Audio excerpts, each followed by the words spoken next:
How you doing, YouTube? Matt with Massive Beer Reviews back with yet another review, and today we're going to be doing a double IPA from the fine folks at Lagunitas.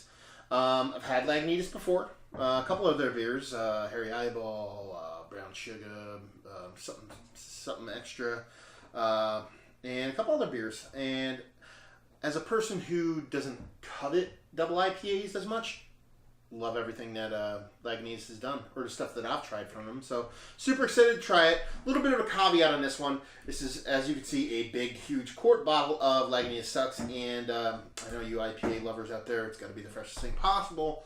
So I looked this up to try to get some bottling date information on it, as there's nothing on here to give me any information.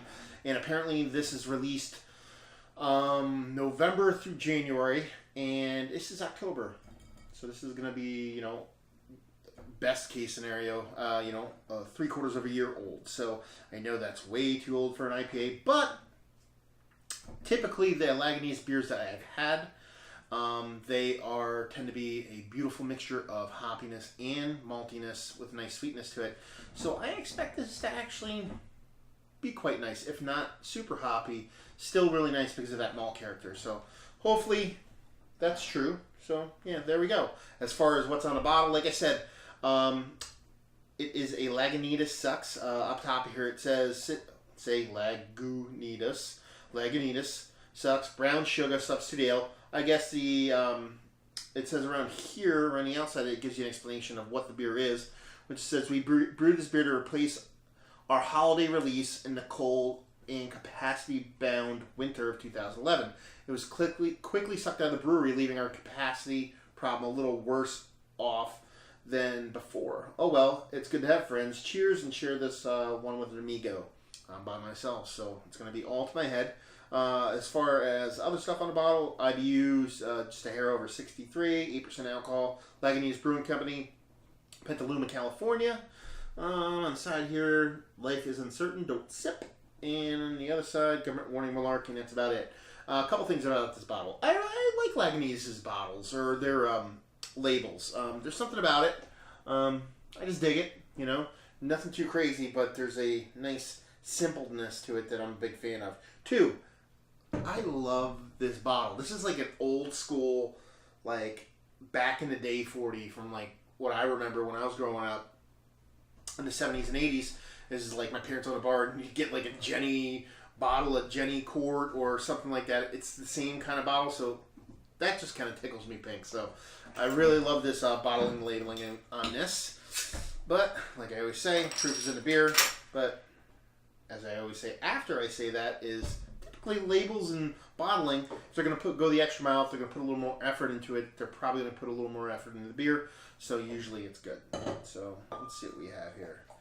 That's like a cream soda color. It's not even like a blonde. It's like, looks like cream soda. Let's see if we judge that just about right. That is a head. It smells quite nice. From here, super tiny bubbles, cascading up to just larger and larger bubbles.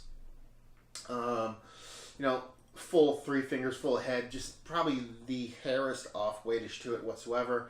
And as far as color goes, it's as clear as clear could be. And like I said, it's not, I wouldn't call it like a yellowish color. It's like an off yellow color. Yellow with a dash of brown to it to give that almost, like I said, a cream soda kind of look to it. But it definitely looks like a double IPA, I can give you that much. Let's see what she has on the nose. It's just that hoppy goodness.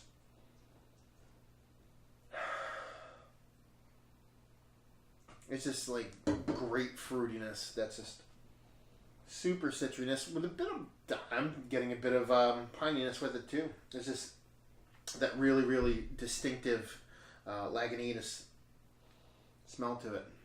It's just really nice. And like I said, I'm not a hoppy guy here. I'm not a double IPA guy. It's just something about Lagunitas, the beers that I have had from them, just do it for me. So you can still smell that maltiness to it. There's a nice sweetness to it. It's just a perfect mixture of that hop bite and that malty sweetness. Ugh, I'm gonna dive right in that sucker.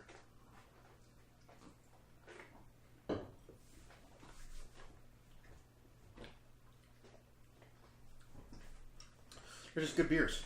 You know what I mean? Like,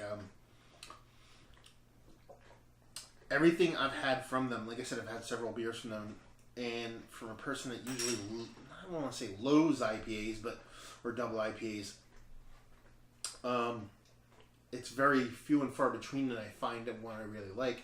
And at this point, a bulk of their output is double IPAs, and a bulk of what I've had is that, whether it's rye IPA, traditional double IPA, something like that, I've liked them all. And it's really rare for me to do that. So for them to bring that to the table is quite awesome. I mean, for me, and I think it is. I think that difference is, for me, one, I think it's a very well made beer, as are all of their beers. The other thing is, you get a lot of double IPAs that tend to be overly hoppy. I mean, like I said, this is a little bit of age on it, so that hops isn't going to be as crisp and as hard as what some like hop heads love. But I have had fresh ones of other versions of beers from them, other double IPAs from them, and they tend to be super well balanced from maltiness to hoppiness. A lot of double IPAs have a malt character to it, but they tend to be like, second or third character as opposed a supporting character.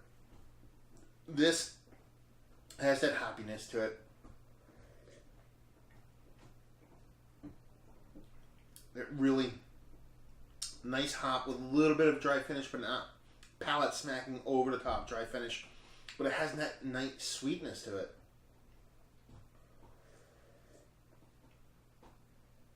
It's just an infinitely drinkable beer. Like I said again, as all the beers I've had from Lagunitas has been. And the taste is pretty much just on the nose. The same. I mean, you have that nice hotness to it. Tastes like a mixture of like citrus and pininess to it. Not just overtly citrus hop or an overtly piney hop. It tastes like a split down the middle for me. And then the maltiness is this nice.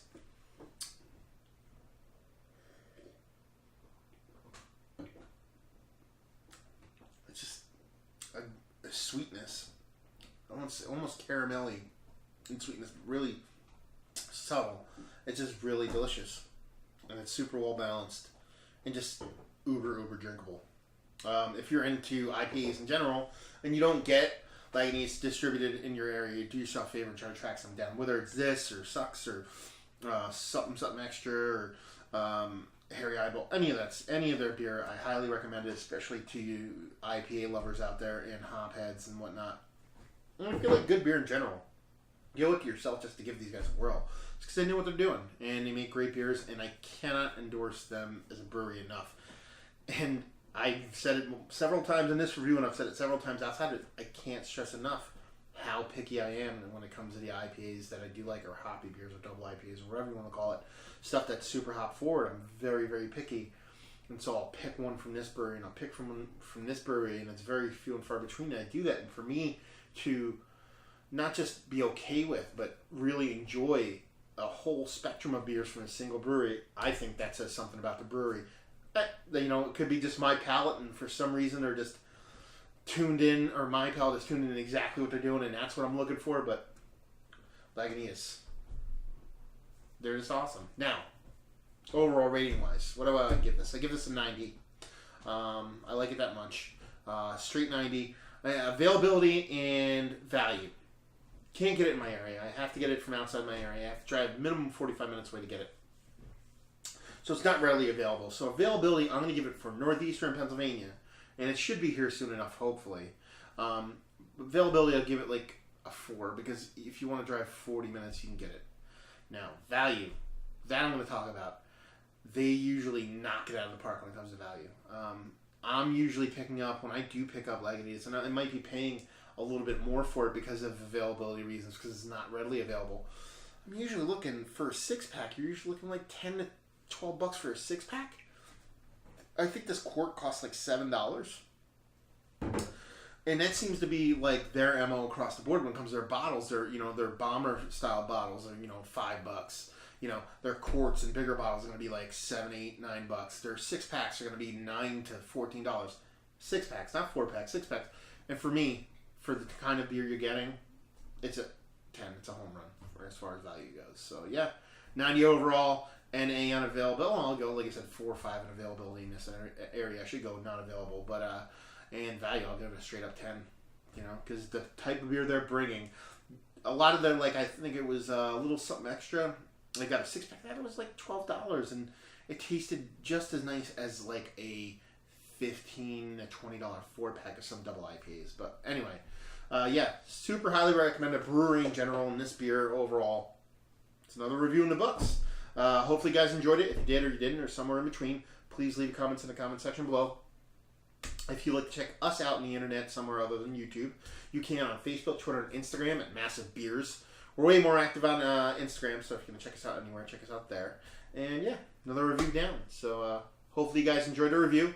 Hopefully you're enjoying a really nice beer right now, and hopefully you see you next time. Cheers.